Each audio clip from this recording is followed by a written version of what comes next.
नृसिंहकवचम् वक्ष्ये प्रह्लादेनोदितम् पुरा सर्वरक्षाकरम् पुण्यम् सर्वोपद्रवनाशनम् सर्वसम्पत्करम् चैव स्वर्गमोक्षप्रदायकम् ध्यात्वा नृसिंहम् देवेशम् हेमसिंहासनस्थितम्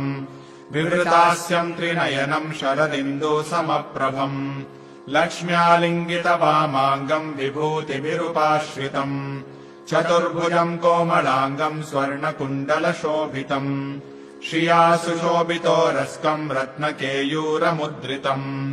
तप्तकाञ्चनसङ्काशम् पीतनिर्मलवाससम् इन्द्रादिसुरमौलिष्ठः स्फुरन्माणिक्यदीप्तिभिः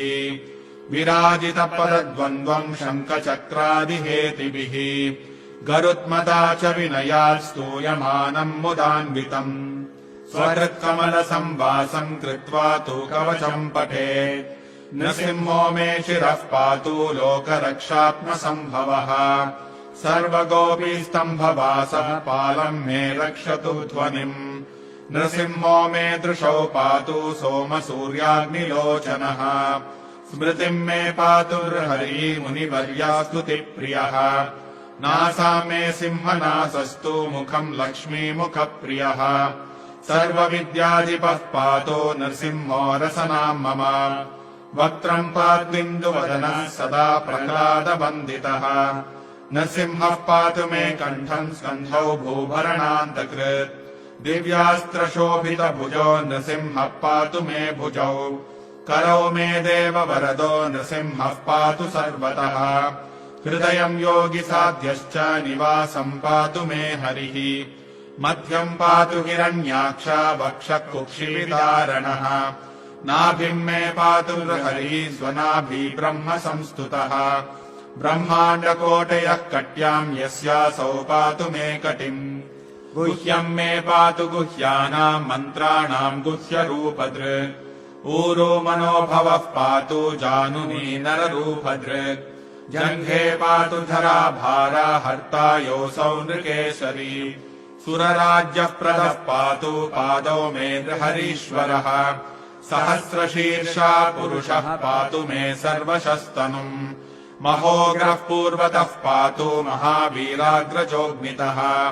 महाविष्णुर्दक्षिणे तु महाज्वालस्तु नैऋतौ पश्चिमे पातु सर्वेशो दिशि मे सर्वतोमुखः नृसिंहः पातु वायव्याम् सौम्या भीषणविग्रहः ईशान्याम् पातु भद्रो मे सर्वमङ्गलदायकः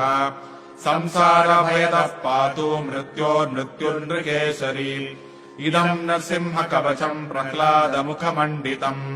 भक्तिमान् यः पठेत् नित्यम् सर्वपापैः प्रमुच्यते पुत्रवान् धनवान् लोके दीर्घायुरुपजायते यम् यम् कामयते कामम् तम् तम् प्राप्नोत्यसंशयम् सर्वत्र जयमाप्नोति सर्वत्र विजयी भवेत् भूम्यन्तरिक्षदिव्यानाम् ग्रहाणाम् विनिवारणम् वृश्चिकोरगसम्भूत विशापहरणम् परम् ब्रह्मराक्षसयक्षाणाम् दूरोत्सारणकारणम् भूर्जे वा तालपत्रे वा कवचम् लिखितम् शुभम् करमूले धृतम् येन सिद्ध्येयुः कर्म सिद्धयः देवासुरमनुष्येषु स्वम् स्वम् एव जयम् लभेत् एकसन्ध्यम् त्रिसन्ध्यम् वा यः पठेन्नियतो नरः सर्वमङ्गलमाङ्गल्यम् मुक्तिम् मुक्तिम् च विन्दति 32 सहस्राणि पठेत् शुद्धात्मभिर्नृभिः कवचस्यास्य मन्त्रस्य मन्त्रसिद्धिः प्रजायते अनेन मन्त्रराजेन कृत्वा भस्माभिमन्त्रणम्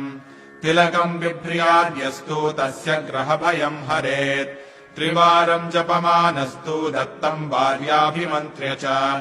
प्राशयेद्यम् नरम् मन्त्रम् नृसिंहध्यानमाचरेत् तस्य रोगाः प्रणश्यन्ति ये च स्युः कुक्षिसम्भवाः।